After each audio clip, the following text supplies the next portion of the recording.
There will be cameras in the courtroom when it comes to Bryan Kohberger's upcoming murder trial. We still don't know exactly when that trial is going to take place. It's really anybody's guess as of right now. Will it be in 2024? Will it be 2025? Could it go all the way to 2026? I think all of those options are very possible because there's a lot of discovery that's going on, and there's a lot of delays that we've seen taking place in this trial. Some valid, some not so much, depending on how you are looking at it. But the judge now in this case, Judge John Judge, yes, that is the name, has said, yeah, we will have cameras, but it's my camera. So he went out to Best Buy, bought a camera, and it is the court's camera is what is going to be broadcasting the hearings and such, so we can't get any zoomed-in shots when Bryan Kohberger forgets to zip his fly, although I'm sure we could zoom in digitally on those on days where that does take place, or he could just remember to zip up his fly, and then no one will pay attention to something like that. That whole thing was weird. It's like, I'm sorry if you don't want. I almost feel like it was staged. I almost feel like it was, do this, then all these people are going to hone in on this, and then we can use it as an argument that they're over-obsessing on his appearance and such, and we can try and make this argument. I think it was a tactic in court. It was theatrical. I don't really think it was just him, I forgot to zip up my pants. I would think someone would have caught that before he stepped into the courtroom.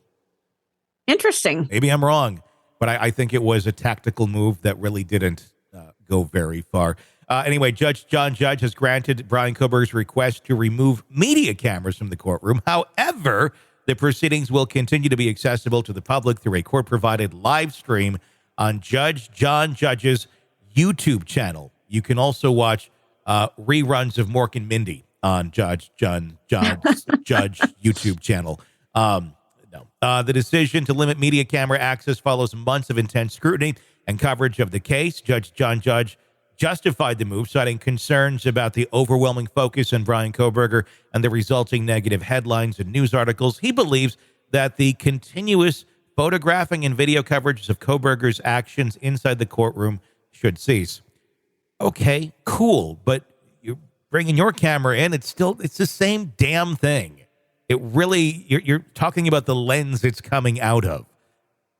What's the difference here? In his ruling, Judge stated it is the intense focus on Kohberger and his every move, along with adverse headlines and news articles, that leads the court to conclude that continued photographs and video coverage inside the courtroom by the media should no longer be permitted. We're still going to talk about it. We're still going to discuss the case, whether it's your camera or News Nation's camera or NBC's camera or whatever. I don't know. It's an antiquated There's no way thought. that he's making money off of this, is there? On a YouTube channel? Well, in theory, he could. I don't know that he is.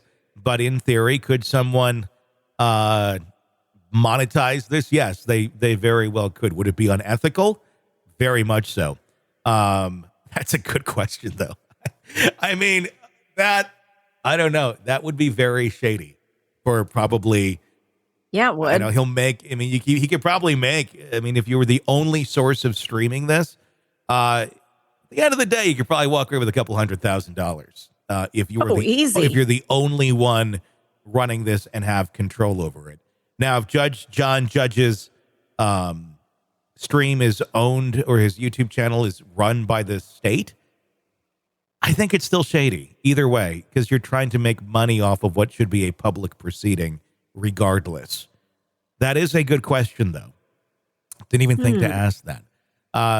The court's decision also includes restrictions on members of the media and the public. They will no longer be able to record their video or audio during future hearings. Instead, the court-provided live stream will be available for public access through Judge John Judge's YouTube channel solely. Additionally, Judge denied a motion by the Media Coalition to intervene in the case. Judge John Judge expressed frustration with the media's past behavior, accusing them of violating his previous directives. He specifically mentioned the media's tendency to exclusively zoom in on Kohberger's face and record before or after court sessions, contrary to his request. I think it's a stupid request.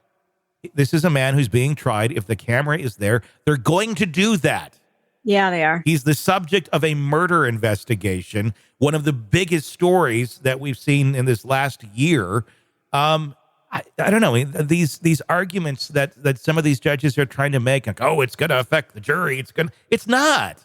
This is just how things work today. This is how trials are covered. It's not the CNN coverage or court TV coverage of 1993. It's very different.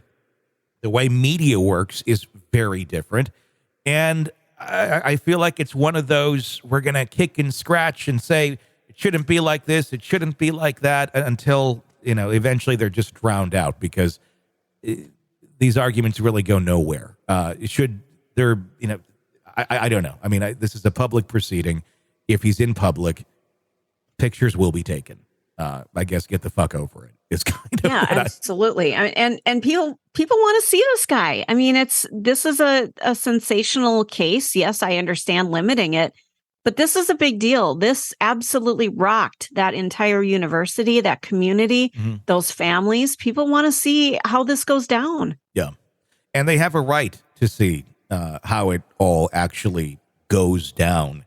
We'll keep watching it, but as of now, we will have a camera on this case and audio of this case, just the same as you would if you had, like I said, a professional crew in there doing it. So we're just going to get lower quality video is what we're going to get, and lower quality audio. And we're going to have to do more editing and making filters so it doesn't pick up so much white noise, because I'm sure they won't have anyone running those things that has any clue how to do it correctly.